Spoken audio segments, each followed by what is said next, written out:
आप सभी का स्वागत है हमारे YouTube channel Gondwana land news में। सर कुंवरे जी हैं, मैं गोंडवाना लैंड न्यूज़ के लिए भोपाल से इस समय अपना कार्यक्रम पर्यावरण पर चल रहा है, जंगल जमीन बचाओ अभियान। हमारे इतने शरद कुंवरे जी हैं, बताइए क्या प्रोग्राम है। आज राष्ट्रीय पर्यावरण संसद का आयोजन है यहाँ पर भोपाल में रीजनल साइंस सेंटर में, और देश के विभिन्न कोनों से बड़े बड़े पर्यावरण प्रेमी आए हैं। हमारे साथ में धर्मेंद्र कुमार जी हैं बिहार से, आप पद्मश्री बाबूलाल दाहिया जी हैं, गुलाम साहब हैं नानागढ़ से। तो बाबूलाल दाहिया जी से हमारा ये सवाल है कि पर्यावरण आदिवासी का पर आप प्रकाश डालिए, जो कि ये दोनों अलग नहीं है, एक ही है। देखिए, आदिवासी का मतलब है कहीं दूसरे जगह चले तो ये इसको क्या करें, आदिवासी का मतलब है यहाँ का लंबे समय से रहने वाला मूल निवासी।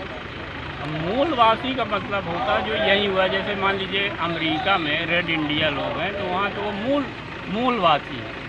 तो मूलवासी और आदिवासी और वनवासी तीन तरह के उनके नाम हो गए। तो मूलवासी का मतलब होता है जो यहीं का है, जैसे मान लीजिए अफ्रीका का निग्रो है तो वो वहीं का। और मूल निवासी का मतलब होता है आदिवासी का मतलब है जो लंबे समय से यहाँ रह रहा है। और वनवासी का मतलब है जो जंगल में, जैसे भगवान राम को है कि तापस विशेष उदासी 14 वर्ष राम वनवासी, तो राम वन में रहे तो वनवासी हो गए। तो वनवासी कुछ नहीं है, आदिवासी मुख्य है यहाँ का, जो लंबे समय से यहाँ रह रहा है।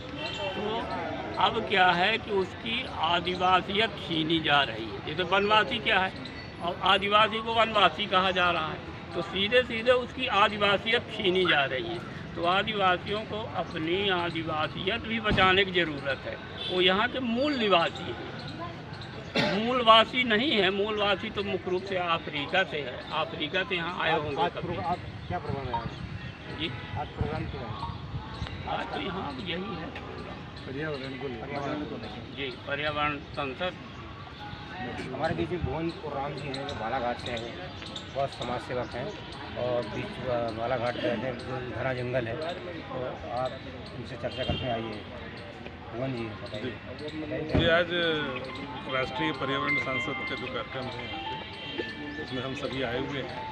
और जिस प्रकार से अभी कहा गया कि आदिवासी जो यहाँ का बहुत सबसे लंबे समय से रहने वाला जो मूल निवासी है, उसने इकोसिस्टम को बचाया है।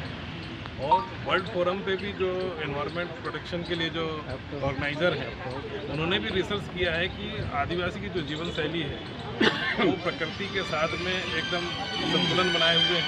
और प्राकृतिक संतुलन में उसकी जो जीवन शैली है, उसको पूरा संसार जो है, जो प्लेनेट पे जितने भी हम लोग निवास करते हैं, वो सभी लोगों को कहा गया है कि अगर वो जीवन शैली को अगर अपनाया जाए तो कहीं ना कहीं प्रदूषण पर्यावरण को हम बचा सकते हैं। हमारे बीच में धर्मेंद्र कुमार जी बिहार से। धर्मेंद्र कुमार जी बिहार से, बताइए सर। देखिए, मेरा नाम डॉक्टर धर्मेंद्र कुमार है। आज का आयोजन का और 1991 से पीपल नीम तुलसी अभियान के माध्यम से हमने पूरे देश में एक पौराणिक पौधाओं के प्रति लोगों में एक जन जागृति लाई है।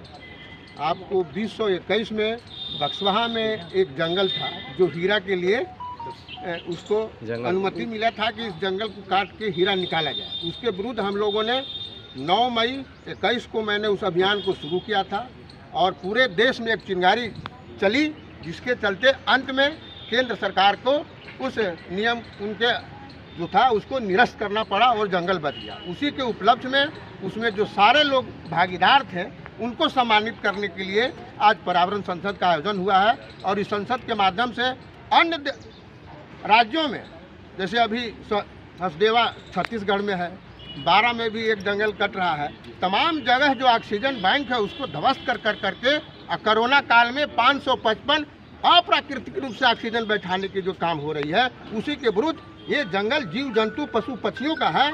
इसलिए उनके आवास को बचाने के लिए हम लोगों ने उस जंगल को लड़ा था। और आगे भी देश में कहीं भी कोई अगर जंगल कटेगा तो हम लोग एक सूत्र में बंध करके उसकी आवाज़ को बुलंद करेंगे। उसी लिए हम लोग आज एकत्रित हुए हैं और इस संसद के माध्यम से एक नई आवाज़ निकलेगी। पद्मश्री यादव पायेंग जी, पद्मश्री यादव पान जी हमारे बीच में है, आइए हमसे चर्चा करते हैं इस बारे में। बताइए सर। पहले परिवहन संचालक परिवारों को धन्यवाद देता हूँ। मैं जो काम करा है 30 ईयर्स में, मेरा नाम यादव पायेंग है। आजकल तो फॉरेस्ट मैन आसाम से आया। आसाम से। हाँ, आजकल फॉरेस्ट मैन अब जाना है सब लोग। मैं जो बनाया 30 ईयर्स में 1307 हेक्टर ग्रीन कर दिया सेनबाग में। इसके बारे में जवाहरलाल नेहरू यूनिवर्सिटी ने, क्योंकि भारतीय एनवायरमेंटल साइंटिस्ट लोग ने मेरे को पहले बार इंडिया में forest man of India title दिया था। उस दिन से आज इंडिया भी अवेयरनेस हुआ था, ऐसे ही नहीं ऑल ओवर वर्ल्ड। जहाँ जहाँ इन्वाइट का मैं जाने पर धरती माँ को प्यार करने वाला एजुकेशन सिस्टम में कोई देश में नहीं है, ऑल ओवर वर्ल्ड भी नहीं है। इसके बारे में धरती माँ को प्यार करने वाला सिखाने मेरा काम है। एजुकेशन सिस्टम बचपन से करने पर, एनवायरमेंटल साइंस परिवेश विज्ञान LP स्कूल से देने पड़ेगा, परिवेश शिक्षक में परिवेश यूनिवर्सिटी देना। जब तक एक लड़का एडमिशन लगा, एक पैदा लगा, वो प्रैक्टिकली 5 साल में बड़ा करना, उसका ऑक्सीजन वो लेगा। दूसरा 5 साल और एक पेड़ पूरा विश्ववासी को देता। साल भर इंडिया ने कितने एडमिशन देते हैं, ऑल ओवर वर्ल्ड में कितने देता है? 2 साल में कितना हुआ, 3 साल में कितना हुआ, 5 साल में, 10 साल में ऑल ओवर वर्ल्ड ग्रीन हो जाएगा। वो बच्चा लोग नया धरती को बचा जाएगा। धरती माँ को थोड़ा बुखार हुआ था, जब संपूर्ण बुखार हो जाएगा हम लोग जिंदे नहीं रहेगा। इसके बारे में पेड़ पौधा जब देगा, पानी जब देगा, हम लोग जिंदे रहेगा, नहीं तो नहीं रहेगा। हमारे मुझे पद्मश्री पालीवाल जी हैं, बताइए सर। श्याम सुंदर पालीवाल जी। जी नमस्कार। आज राष्ट्रीय पर्यावरण संसद में हम लोग यहाँ पर आए हैं। नहीं रहेगा प्रकृति में, बाघ यदि प्रकृति से विलुप्त हो जाएगा, ये पूरा फूड चेन ध्वस्त हो जाएगा और इसका प्रभाव हम सबके जीवन में पड़ेगा। यदि प्रकृति से कोई भी एक पेड़ गायब हो जाए, विलुप्त हो जाए, कोई भी पशु पक्षी जीव जंतु कीट पतंगा कोई भी वन्य प्राणी विलुप्त हो जाए, तो इसका सीधा प्रभाव मनुष्य के जीवन पर पड़ता है। वो किसी न किसी रूप में बीमार हो जाता है, महामारी का शिकार हो जाता है। इसलिए इन वनों को, पेड़ पौधों को, वन्य प्राणियों को संरक्षित करने का हम सबका संकल्प है। हम इसी संकल्प को पूरा करने के लिए यहाँ पे इकट्ठा हुए हैं। और यह सम्मान सिर्फ बक्सवा सम्मान समारोह है, लेकिन ये सभी जीवों के लिए, सभी जो इस पृथ्वी में जीवन है, उन सबके जीवन को संरक्षित करने के लिए समारोह रखा गया है। तो हम इन समारोह को करने वालों के लिए हम एक बार जोरदार ताली बजाएंगे, जिन्होंने इस प्रोग्राम को ऑर्गेनाइज किया इतने बड़े स्तर पे। और बोलेंगे जय प्रकृति, जय प्रकृति, जय धरती, जय धरती, जय प्रकृति, जय धरती, जय धरती, जय पर्यावरण। मैं भी बाघ, मैं भी बाघ, हाँ मैं भी बाघ, मैं भी बाघ, मैं भी बाघ, हाँ मैं भी बाघ। अपनी शक्ति को पहचान, अपनी शक्ति को पहचान, बचाएंगे हम ये पर्यावरण ये वन। मैं भी बाघ, मैं भी बाघ, हाँ मैं भी बाघ। तो बाघ के जैसा हमें पूरे पर्यावरण को, प्रकृति को प्रोटेक्ट करना है और संवहनी भूमिका निभानी है हम सबको। धन्यवाद। ताज़ा खबरों के लिए हमारे चैनल को सब्सक्राइब करें। धन्यवाद।